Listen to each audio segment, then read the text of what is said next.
When Pierre Toussaint died in 1853, he was praised not just as a former slave who rose above his past or as a barber to the elite of New York society, but as a man universally admired for his dignity, generosity, warmth, and constant charity for the poor and the afflicted.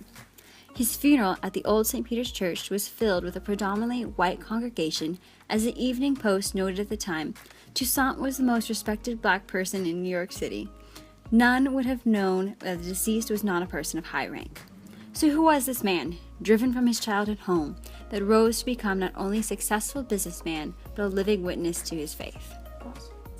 Pierre Toussaint's life is a story of northern slavery. His grandparents were seized from their home in the Congo in the early 18th century and taken to work in the sugar fields of Haiti. Records describe them as strong, calm, and dignified people who maintained their generosity and good humor even in captivity. As history demonstrates, these qualities were passed along to the young Pierre. Toussaint himself was born into slavery in Santo Domingo in 1781, just 5 years after the American Revolution.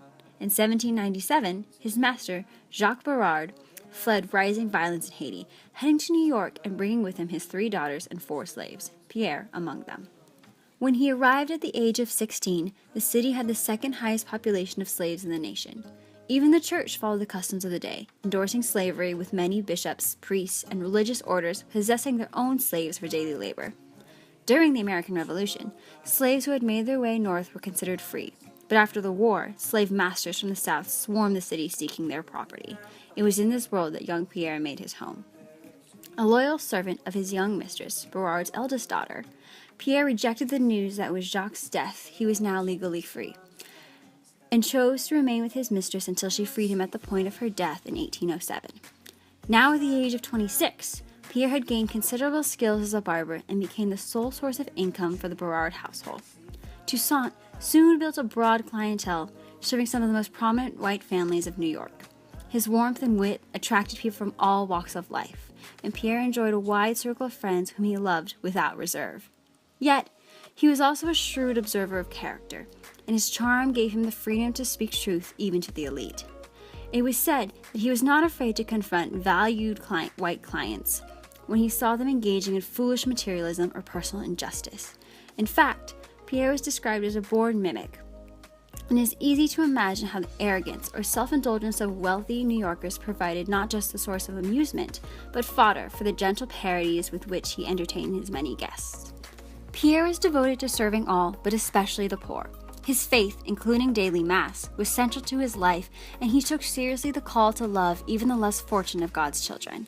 He often cited the Sermon on the Mount and organized his life in accordance with its teachings. Although he had refused to leave his own mistress during her life, he utilized his resources to purchase the freedom of countless slaves still suffering in captivity in the New York area. In fact, he himself funded the creation of an orphanage and ensured not only the safety and comfort of the children there, but also their education. In the process, Toussaint earned the lasting admiration of the people he encountered. In spite of his generosity and success, Toussaint remained aware of his precarious position. A foreign-born man, a Catholic in the midst of an anti-Catholic culture, and a former slave, Pierre knew he was subject not only to continuous social slights, but also to severe instances such as kidnapping and enslavement at any time. Still, this awareness did not keep him from living joyously and abundantly, not only in the warmth of his friendships, but also in his deep love for his wife, Juliette, and Euphemie, his niece and adopted daughter. Pierre Toussaint's life spanned a period of great social upheaval, including the War of 1812, 3 deadly epidemics, including yellow fever, typhus, and malaria, and major cultural tensions around slavery itself. In spite of these personal and societal changes, Toussaint's faith helped him rise above difficulties.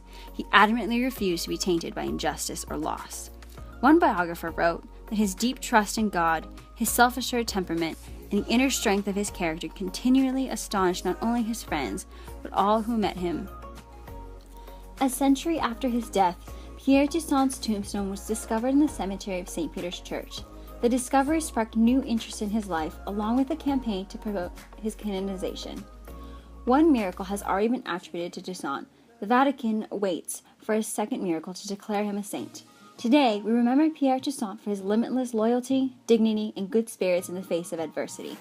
His devotion to education and care for the poor, but especially as a free man who rose above his circumstances to embody the extraordinary power of forgiveness, generosity, and love.